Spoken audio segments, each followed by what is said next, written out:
Hello दोस्तों, कैसे हैं आप सब। उम्मीद करते हैं आप सभी अच्छे होंगे।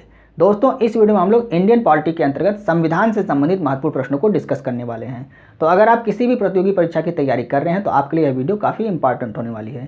तो वीडियो को आप पूरा देखिए और अगर आपको वीडियो अच्छी लगे तो इसे अपने दोस्तों तक शेयर जरूर कीजिएगा और वीडियो को लाइक जरूर कीजिएगा। तो वीडियो को स्टार्ट करने से पहले आपसे एक रिक्वेस्ट है कि आप वीडियो को अभी लाइक कर दीजिए और बाद में अगर आपको वीडियो अच्छी नहीं लगती है तो आप डिसलाइक कर दीजिएगा, क्योंकि बाद में आप वीडियो को लाइक करना भूल जाते हैं तो हमें मोटिवेशन नहीं मिल पाता है। तो अगर हो सके तो अभी वीडियो को आप लाइक कर दीजिए। तो आइए वीडियो को स्टार्ट करते हैं। सबसे पहले देखते हैं भारतीय संविधान, इसमें कितने भाग हैं। तो भारतीय संविधान में 22 भाग हैं। अनुसूची कितनी है, तो वर्तमान में अनुसूची 12 है और अनुच्छेद कितने हैं, 395 हैं। जब मूल संविधान बनाया गया था तब उस समय अनुसूची कितनी थी, तो मूल संविधान में अनुसूची 8 थी। तो अगर आपसे पूछता है कि मूल संविधान में कितनी अनुसूची थी, तो 8 अनुसूची थी, आपका राइट आंसर हो जाएगा। और वर्तमान समय में संविधान में कितनी अनुसूची है, तो 12 अनुसूची है, ये आपका राइट आंसर हो जाएगा। इसको आप याद रखिएगा। प्रस्तावना का प्रारूप यानी उद्देश्य प्रस्ताव को कब प्रस्तुत किया गया था, 13 दिसंबर 1946 को उसको प्रस्तुत किया गया था। किसके द्वारा प्रस्तुत किया गया था, तो पंडित जवाहरलाल नेहरू जी के द्वारा प्रस्तुत किया गया था।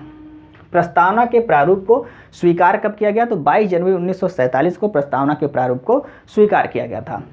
प्रारूप समिति का गठन कब किया गया, तो 29 अगस्त 1947 को प्रारूप समिति का गठन किया गया। इसमें कुल 7 सदस्य थे, जिसमें अध्यक्ष कौन थे, तो अध्यक्ष इसमें डॉक्टर भीमराव अंबेडकर जी इसमें अध्यक्ष थे और कुल 7 सदस्य थे, आपको याद रखना है। संविधान की प्रस्तावना में भारत शब्द का उल्लेख कितनी बार किया गया है, तो 2 बार भारत शब्द का उल्लेख किया गया है। प्रस्तावना के प्रारूप को अमेरिका के संविधान से लिया गया, लेकिन अगर आपसे पूछता है प्रस्तावना की भाषा को कहाँ से लिया गया, तो प्रस्तावना की भाषा को ऑस्ट्रेलिया के संविधान से लिया गया है। तो दोनों आपको याद रखना है, प्रस्तावना के प्रारूप को अमेरिका के संविधान से लिया गया है और प्रस्तावना की भाषा को ऑस्ट्रेलिया के संविधान से लिया गया है।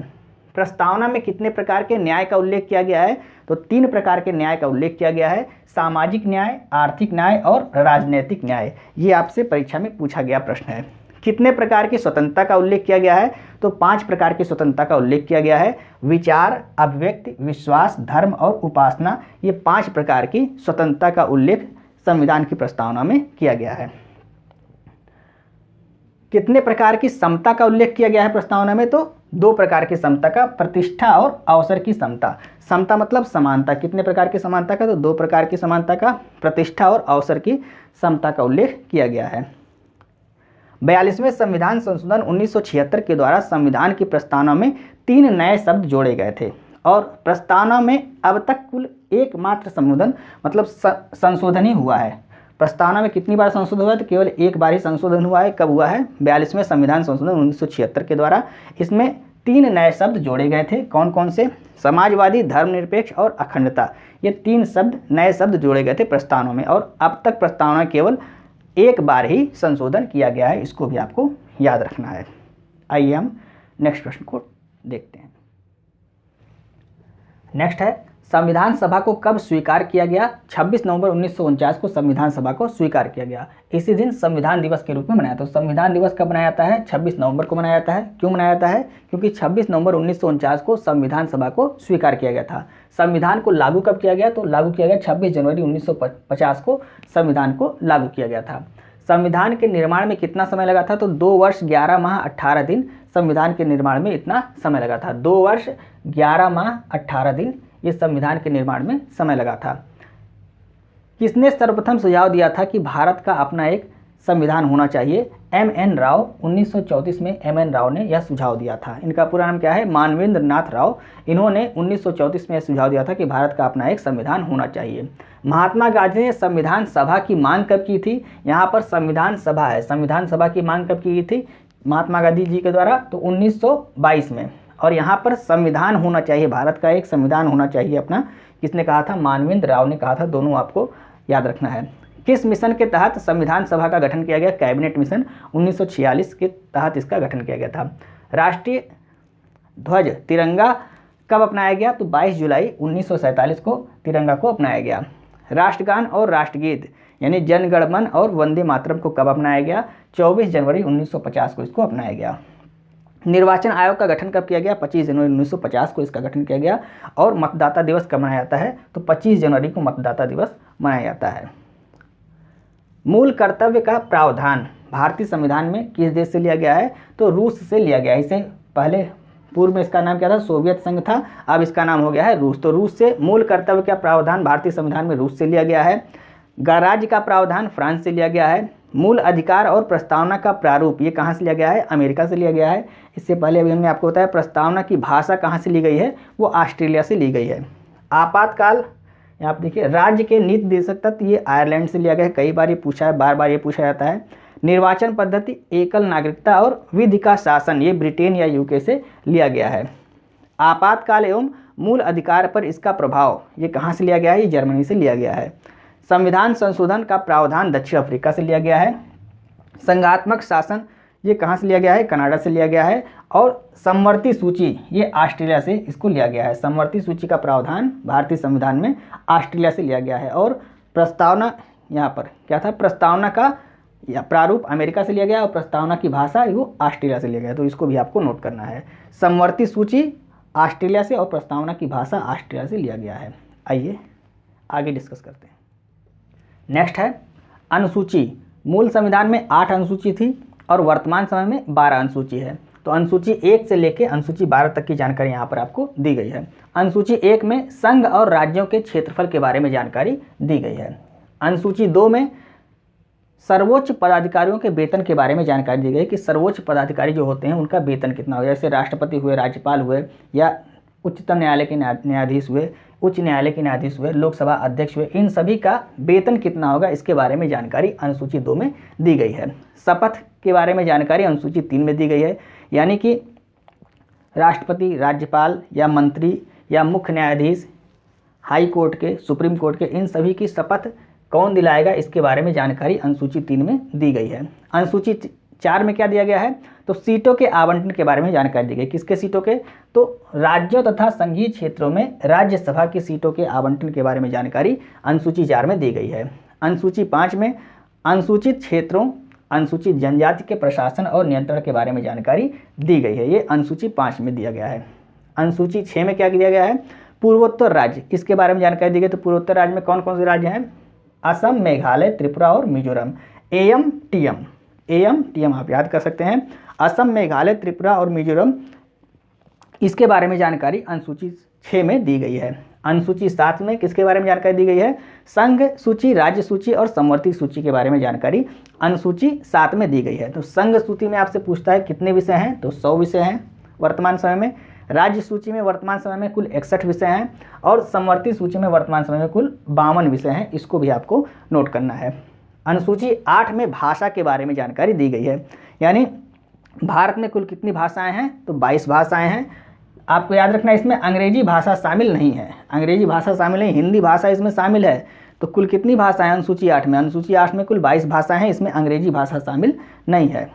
अनुसूची 9 भूमि सुधार अधिनियम से संबंधित है, इसको आपको याद रखना है। अनुसूची 10 दल बदल से संबंधित है। अनुसूची 11 पंचायती राज से संबंधित है और अनुसूची 12 नगर पालिका से संबंधित है। कुछ प्रश्न यहाँ पर देख लीजिए। जनगणना, विदेशी मामले, नागरिकता, बैंक, डाक, ये सभी किस सूची में आता है? संघ सूची में आता है। और संघ सूची में कितने विषय हैं? तो वर्तमान समय में संघ सूची में 100 विषय हैं। शराब, मनोरंजन, कृषि, पशुपालन, ये किस सूची में आता है? राज्य सूची में आता है। और वर्तमान समय में राज्य सूची में इस तरह से कितने विषय हैं? 61 विषय हैं। शिक्षा, वन, परिवार नियोजन, विद्युत, जनसंख्या नियंत्रण, ये सभी समवर्ती सूची में आता है। और इस तरह से वर्तमान समय में समवर्ती सूची में कितने विषय हैं? कुल 52 विषय हैं। तो आपको याद रखना है। यहाँ जनगणना याद रखना है, इसमें आपका शराब और कृषि, पशुपालन याद रखना है। यहाँ पर आपको शिक्षा, वन और विद्युत, ये सभी आपको याद रखना है। जनसंख्या, ये इंपॉर्टेंट है, आपकी परीक्षा में ये पूछे गए हैं। तो ये थी अनुसूची से संबंधित जानकारी। उम्मीद करते हैं आपको जानकारी अच्छी लगी होगी। आइए हम नेक्स्ट प्रश्न को देखते हैं। नेक्स्ट है संविधान के भाग। तो संविधान में कुल 22 भाग हैं और अनुच्छेद कितने हैं? 395 अनुच्छेद हैं। पहले भाग में क्या बताया गया है? क्षेत्रफल के बारे में बताया गया है। संघ एवं उसके राज्यों के क्षेत्रफल के बारे में भाग 1 में बताया गया है। अनुच्छेद 1 से 4 के बीच में इसके बारे में जानकारी दी गई है। भाग 2 में नागरिकता के बारे में बताया गया है। अनुच्छेद 5 से 11 के बीच में नागरिकता के बारे में जानकारी दी गई है। भाग 3 में मूल अधिकार के बारे में बताया गया है, अनुच्छेद 12 से 35 के बीच में मूल अधिकार के बारे में बताया गया है। भाग 4 में नीति निर्देशक तत्व के बारे में बताया गया है, अनुच्छेद 36 से 51 के बीच में इसके बारे में जानकारी दी गई है। भाग 4A में मूल कर्तव्य के बारे में बताया गया है, अनुच्छेद 51A में इसके बारे में जानकारी दी गई है। भाग 5 में संघ के बारे में बताया गया है, अनुच्छेद 52 से 152 के बीच में इसके बारे में जानकारी दी गई है। भाग 6 में राज्य के बारे में बताया गया है, अनुच्छेद 153 से 167 के बीच में जानकारी दी गई है। भाग 7 इसमें इसको अब समाप्त कर दिया गया, भाग 7 को क्या कर दिया गया, अब इसको समाप्त कर दिया गया है।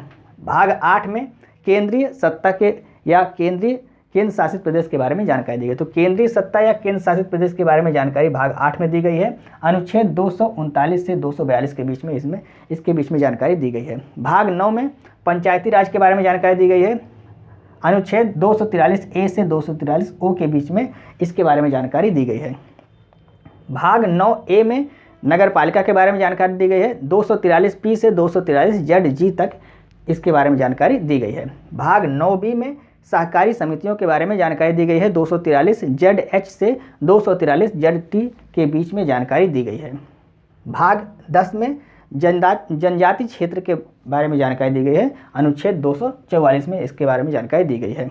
भाग 11 में केंद्र राज्य संबंध या विधायी संबंध के बारे में जानकारी दी गई। दोनों आपसे पूछ सकता है विधायी संबंध के बारे में किस भाग में जानकारी दी गई है, तो भाग 11 में दी गई है, अनुच्छेद 245 से 263 के बीच में इसके बारे में जानकारी दी गई है। आइए आगे देखते हैं।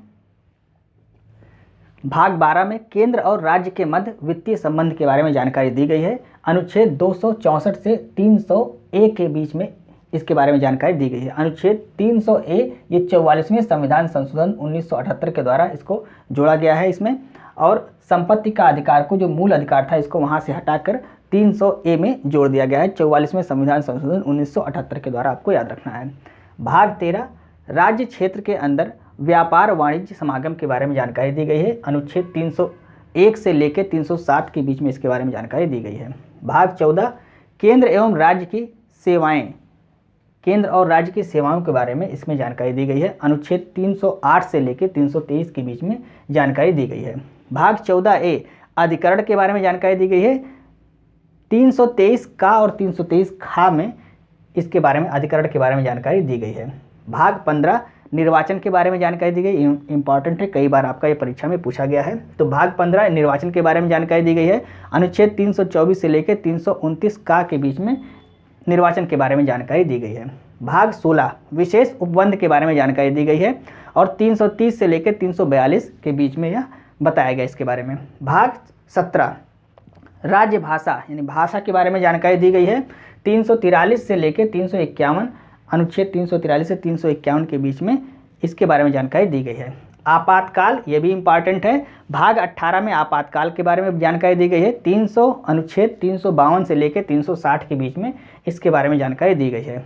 भाग 19 क्या है, प्रकीर्ण, भाग 19 प्रकीर्ण के बारे में जानकारी दी गई है, और 361 से लेकर 367 के बीच में इसके बारे में जानकारी दी गई। इसमें विशेष अधिकार दिए गए हैं कि इसको राष्ट्रपति और राज्यपाल को कुछ विशेष अधिकार दिए गए हैं, उसी के बारे में भाग 19 में जानकारी दी गई है, अनुच्छेद 361 से लेकर 367 के बीच में।